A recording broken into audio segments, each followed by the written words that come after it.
Hey guys, welcome to my channel. আমি মহারাজার। এখন আমরা কথা বলবো হচ্ছে রঘু ডাকাত নিয়ে। তোমরা অনেকেই ভাববে হয়তো যে রঘু ডাকাত ওয়াও, মানে দারুণ ব্যাপার, একটা দারুণ এক্সক্লুসিভ আপডেট অরিত্রদার তরফ থেকে পেলাম। আর রঘু ডাকাত নিয়ে বুঝতেই পারছো, দেবদার ছবি ভাই, আমি এক্সাইটেড থাকবোই, স্বাভাবিক ব্যাপার। কিন্তু রঘু ডাকাত এমন একটা ছবি যেটা খাদানেরও বাপ বলে গেছে দেবদা। মানে আমি এটাই ভাবতে পারছি না যে এই ছবিটা কোন লেভেলে যেতে চলেছে, কোন স্কেলে যেতে চলেছে। দেখো, দুটো জিনিস। একটা হচ্ছে এই ছবিতেও কিন্তু আমরা দেবদাকে আবারও ক্রিয়েটিভ ডিরেক্টর হিসেবে হয়তো আত্মপ্রকাশ করতে দেখতে পেতে পারি। এই ছবিতে কিন্তু দেবদা আবারও ক্রিয়েটিভ ডিরেক্টর হিসেবে থাকতে পারেন। আচ্ছা, এর পরবর্তীতে যে আপডেটটা সেটা হচ্ছে হিরোইন নিয়ে। মূলত যে হিরোইন নিয়ে আপডেটটা অরিত্রদা শেয়ার করেছে সে অনেকদিন আগে শুনেছিল, ইনসাইডের আপডেট এটাই যে সে অনেকদিন আগে শুনেছিল ইন্টারভেল ব্লকেজে কিন্তু রঘু ডাকাতের যে লাভ ইন্টারেস্ট সেটা কিন্তু রিভিল হবে। এবং এগুলোই হচ্ছে একটা কমার্শিয়াল ছবিতে মশলা। হিরোইন না থাকলে, গান না থাকলে, কিশোরী না হলে হবে না ভাই। মশলা চাই। মশলা না হলে কমার্শিয়াল ছবি ব্লকবাস্টার হবে না। এবার দেখো, আমি যতটুকু যা রঘু ডাকাত নিয়ে যত ঘাটাঘাটি করেছি, আমি বোধহয় একমাত্র যে এখন অবধি একটা প্লেলিস্ট বানিয়ে গোটা রঘু ডাকাত নিয়ে যা যা পড়েছি, যা যা জেনেছি দুনিয়ার জায়গা থেকে, সেগুলো নিয়ে বিশেষ করে সোশ্যাল মিডিয়া থেকে আমি বার করেছি সেগুলো নিয়ে পড়েছি। সেরকম না যে প্রচুর বই টই পড়েছি ইত্যাদি, এমন নয়। তবে সোশ্যাল মিডিয়া থেকে যা জানতে পেরেছি সেখান থেকে আমি তোমাদেরকে নিয়ে ভিডিও তৈরি করেছি। সেখানে তোমরা জানতে পারবে অনেকগুলো ঘটনা নিয়ে আমরা কথা বলেছি, অনেক কিছু নিয়ে কথা বলেছি, রঘু ডাকাত নিয়ে কথা বলেছি। রঘু ডাকাত অ্যাকচুয়ালি রক্তবীজ ছিল, এই কথাটা তো তোমাদেরকে বলেছি। তো এই রঘু ডাকাত, এই মানে তার যত জীবনে যত কথা রয়েছে তার ভিতরে কোথাও কিন্তু লাভ লাইফের কথা জানা যায় না। কিন্তু ছবিটাকে আমার মনে হয় কমার্শিয়াল বানানোর জন্য ফিকশনালাইজও করা হবে কিছু জিনিস।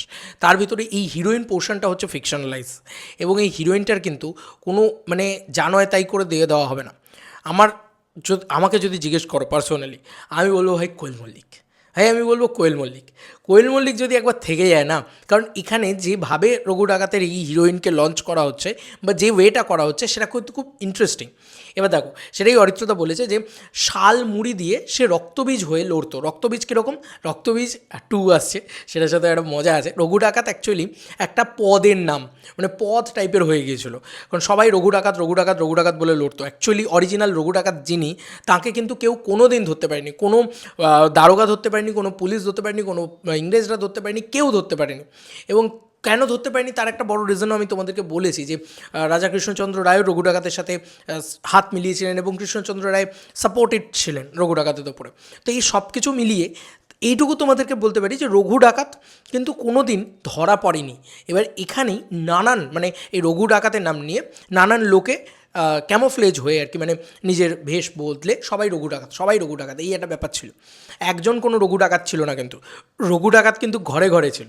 একজন রঘু ডাকাত ছিল যে নীলকর সাহেবের অত্যাচার, তার বাবার মৃত্যু, সেইটার প্রতিশোধ নিতে গিয়ে সে এইরকম একটা ম্যাসিভ বড় ডাকাত হয়ে যায়। সেই মেন লিড হিরো ধরে রাখো, যেটা দেবদা প্লে করছেন।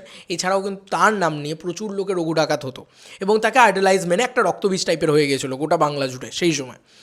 এবং রঘু ডাকাতি একমাত্র ডাকাত যাকে ইংরেজরা কোনো দিন ধরতে পারেনি। একটা অদ্ভুত মিস্টেরিয়াস ক্যারেক্টার না?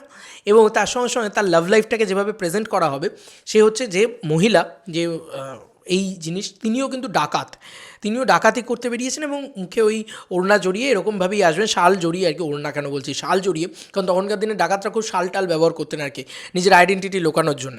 তো সেই শাল জড়িয়ে সে আসবে এবং ইন্টারভেল ব্লকের সিনে তার ফেস রিভিল হবে। এবং আমার মনে হয় এই হিরোইনকে সবথেকে বড় মিস্টিরিয়াস করে হয়তো রেখে দেবে, হয়তো প্রমোশনেও তাকে ব্যবহার করবে না, এমনটাও হতে পারে, বা হয়তো ব্যবহার করবে। যদি আমার মনে হয় যদি সুপারস্টার কোনো হিরোইন হয়, লাইক মানে এ ধরনের চরিত্রের ক্ষেত্রে যখন পুরনো আর্টিস্টরা ফিরে আসছে, যেরকম ধরো অনির্বাণ ভট্টাচার্যর মতন সাংঘাতিক। এবার অনির্বাণ ভট্টাচার্য নিয়ে আমি একটা কথা শুধু বলতে চাই, অনির্বাণ ভট্টাচার্য কিন্তু শুরুটাই হয়েছিল দেবদার হাত ধরে আশিনগর দিয়ে। তো অনির্বাণ ভট্টাচার্য মানে যে অডিয়েন্সটা পেয়েছে, যে মেজরিটি দর্শকটা পেয়েছে, তাকে দেখেছে যারা, তারা কিন্তু মেজরিটি দেবদার দর্শক, মানে আরশিনগর দিয়ে তারা দেখতে গেছিলো। এবং আমি বলতে পারি সেই সময় আরশিনগরের বক্স অফিস ভার্ডিক্ট এক্স্যাক্টলি কী আমি জানি না, তবে সেই সময় কিন্তু হল হাউসফুল ছিল। মানে আমি বলছি না, আমার মা বাবাকেও জিজ্ঞেস করে দেখে নিও, আমার মাও গেছিলো আমার সাথে দেখতে ছবিটা সেই সময় 2015 সালে, সিঙ্গল স্ক্রিন তখন, সে কিন্তু হাউসফুল ছিল। ওই ক্রিসমাসের উইন্ডোটা দিয়ে বোধহয় রিলিজ করেছিল, আই ডোন্ট নো, এক্স্যাক্টলি মনে পড়ছে না। যাই হোক, এবার মেনলি বক্তব্য হচ্ছে যে এই মুহূর্তে দাঁড়িয়ে সবথেকে আমাকে যদি জিজ্ঞেস করো, আমি বলবো টলি কুইন কোয়েল মল্লিক। কোয়েল মল্লিককে যদি এরকম একটা মিস্টিরিয়াস ক্যারেক্টার ক্যারেক্টারে দেওয়া যায় তার লাভ লাইফ হিসেবে, মানে তার ফেসটা রিভিল হচ্ছে ইন্টারভেল ব্লকেজে এসে, এবং সে সাংঘাতিক, মানে সে দম্ভ ওরিয়েন্টেড একদম একটা হিরোইন। মানে এটা কিন্তু মানে মিষ্টি হিরোইন শুধু তাই নয়, তার ভেতরে একটা মানে কী বলবো, একটা সুপারস্টারডাম রয়েছে, একটা অরা রয়েছে, ঠিক আছে। এই সমস্ত জিনিসপত্রকে কিন্তু কোথাও গিয়ে যদি ব্যবহার করা যায় কোয়েল মল্লিকের চরিত্র দিয়ে, দারুণ হবে। এবং কিছু মেটা রিজনের ডায়লগ যদি কোনোভাবে রাখা যায় তাহলেও আরও ভালো হয়। মানে মেটা রিজনের ডায়লগ রাখতেই হবে এবং ওই সুপারস্টারডামটাকে সেলিব্রেট করতেই হবে, এটা আমার কোথাও গিয়ে মনে হয়, তবে গিয়ে আরও বেশি করে জাস্টিফাই হবে। এটা আমি চাই যে হলে ভালো, না হলে তো কী বলবো আর। বাট এটা এইগুলো আমার যদি কোয়েল মল্লিক সম্ভব হয়, কারণ দেবদা বারবার এই কথাটা বলেছেন কিন্তু এই কয়েকদিন আগে, যে ও স্বামীর সাথে ঘর করেছি, কোয়েলের সাথে ঘর করে নেবো। ব্যাপারটা এরকম একটা ব্যাপার, যে এরকম ঘর করে নেবো না, মানে কাজ করে নেবো, ব্যাপারটা এরকম কিছু আর কি বক্তব্য রাখার। তো দেখা যাক যে সেইটা কতটা হয়। কোয়েল মল্লিক যদি না হয় তাহলে পূজা ব্যানার্জি হতে পারে বা অন্য কোনো হিরোইন হতে পারে, তবে খুব দমদার হিরোইন লাগবে, কারণ এক্ষেত্রে কিন্তু খুব মানে কী বলবো, একটা দম্ভওয়ালা চরিত্র লাগবে, মিমি চক্রবর্তী বা এরকম ধরনের কোনো বড় আর্টিস্ট, মানে ছোটোখাটো কাউকে হবে না। এবং এটা কিন্তু আমি বিগত কয়েকদিন আগেও বলেছিলাম যে বিভিন্ন ইনসাইডার থেকে এরকমই আপডেট আসছে যে বড় নামকেই কিন্তু কাস্ট করা হবে হিরোইনের চরিত্রে, হিরোইন থাকবেই, যতই তুমি লাভ লাইফ শুনতে পাও আর না পাও। যেহেতু রঘু ডাকাত বিষয়টাই পুরো মিস্ট্রিয়াস, কেউ বলে আছে কেউ বলে নেই, কোনো ইতিহাসের পাতার অরিজিনাল চরিত্র কিন্তু রঘু ডাকাত নয়, যে কারণে রঘু ডাকাত পুরো বিষয়টাই মিস্ট্রিয়াস, এটা কিন্তু বাঘাযতীন নয়। তাই তোমাকে অ্যাকিউরেট দেখাতে হবে, বা এটা বায়োপিক এরকমটাও তুমি বলতে পারবে না। তো সেই জায়গা থেকে দাঁড়িয়ে বায়োপিক কিন্তু নয়, তাই তুমি কমার্শিয়ালি ট্রিট করছো, তুমি যা নয় তাই করতে পারবে ওই চরিত্রটার সাথে, কারণ একটা লোক কথায় মানে লোকের মুখে মুখে ছড়ানো একটা ক্যারেক্টার, আদৌ সে ছিল কিনা কেউ জানে না, ব্যাপারটা এরকম, বুঝলে তো। যে কারণে আর অনির্বাণ ভট্টাচার্যের সাথে দেবদার টাসেলটা ভয়ঙ্কর হতে চলেছে, এটা না হওয়ার কিছু নেই। এবং অনির্বাণ ভট্টাচার্য কিন্তু অনেকগুলো, আমি বারবার বলছি, দুর্গাচরণবাবু হতে পারেন, যেটা নৈহাটি থানার ওসি ছিলেন, যার সাথে বারবার রঘু ডাকাতের টাসেল হয়েছে, অন্তত 3বার টাসেল হয়েছে। আর আরেকটা হতে পারে অনির্বাণ, যে বিভিন্ন জমিদার হলেন, উনি বড় জমিদারদের সাথে প্রচুর টাসেল ছিল।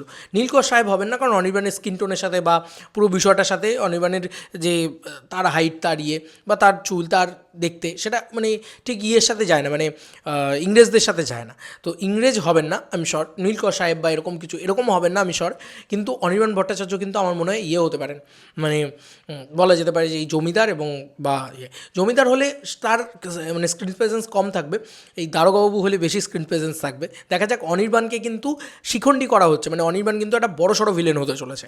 এর পারিপার্শ্বিকও রঘু ডাকাতের সাথে অনেকের টাসেল হয়েছিল, তো এরকম বড় বড় ভিলেন কিন্তু আরও দাঁড় করানো হবে, একটা নয় একাধিক ভিলেন থাকতে চলেছে। ঠিক লাইক খাদানে যেরকম বলেছিল না সে সবাই ভিলেন চরিত্র, খাদানে সবাই ভিলেন, এই কথাটা সুমিত গাঙ্গুলি বলে দিয়েছিল। তো রঘু ডাকাতের ক্ষেত্রেও কিন্তু তাই হতে চলেছে, সবাই কিন্তু ভিলেন, রঘু ডাকাত একমাত্র যে এরকম রঘু ডাকাতের ক্যারেক্টারটাও কিন্তু খুব ডার্ক শেডেড ক্যারেক্টার, সেও কিন্তু কোনো মানে খুব ভালো একটা কাজ করছে শুধু তাই নয়, সেও কিন্তু মাঝে মাঝে ভুল করেছে, সে মন্দির করার সময় ভুল করেছে, রামপ্রসাদকে তুলে এনেছে, তারপরে সে রিয়েলাইজ করেছে বাংলায় বলি প্রথা বন্ধ করেছে, এরকম অনেক কিছু আছে রঘু ডাকাতকে নিয়ে গল্প। তো যাই হোক, সেগুলো আমার প্লেলিস্টটা চেক আউট করো, অনেক ডিটেলসে আমরা রঘু ডাকাত নিয়ে আলোচনা করেছি, সেখানে কিছু তথ্য, কিছু ফ্যাক্টস ইত্যাদি নিয়ে আলোচনাও করেছি। তো যাই হোক, রঘু ডাকাত নিয়ে খুব এক্সাইটেড লাগছে আজকের মতন দিনে। সেখানে হিরোইন রিভিলটার সবথেকে বড় আপডেট ছিল, এক্সক্লুসিভ আপডেট, তার সঙ্গে আমি আমার মতন করে কিছুটা বলার চেষ্টা করলাম। হিরোইন রিভিলটা খুব মারাত্মক, যে ইন্টারভেল ব্লকেজে একটা বড় নাম, বড় ফেস রিভিল হতে চলেছে। এবার এই রিভিলটা তারা কি সিনেমার ভিতরেই রেখে দেয়, যে কে হিরোইন, এটাতে একটা কোয়েশ্চেন মার্ক দিয়ে রেখে দেয়, যে বড় নামটাকে আমরা সিনেমা হলে রিভিল করব, আমরা টিকিট কাটো তারপরে বলবো, আর নাকি তারা পুরো মানে মানে পুরো ছবিটাতেই তারা এই ব্যবহারটা করে, কারণ এর আগে সুরিন্দর ফিল্মসের নাম শোনা গিয়েছিল, কোয়েল মল্লিক কোনোভাবে নেই, তো ব্যাপারটা এরকম হচ্ছে না তো, মানে এটা বারবার আমার মাথায় চলছে। যদি এটা হয় তাহলে কিন্তু বেশি ভালো হবে, যে হিরোইনেরও কিন্তু প্রমোশনে পার্ট, কারণ এটার বেঙ্গল ট্যুর হতে চলেছে, এটা প্যান ইন্ডিয়া প্রমোশন হবে, গোটা মানে বাংলা জুড়ে প্রমোশন হবে, এটা কিন্তু ভয়ঙ্কর কিছু হতে চলেছে রঘু ডাকাত, এটা আমি তোমাদেরকে বলতে পারি। তোমাদেরকে আর কি মতামত ইন্টার ভিডিওটাকে নিয়ে জানিও কমেন্ট সেকশনে। চলো বন্ধুরা, নতুন কোনো ভিডিওতে দেখা হবে, বাই।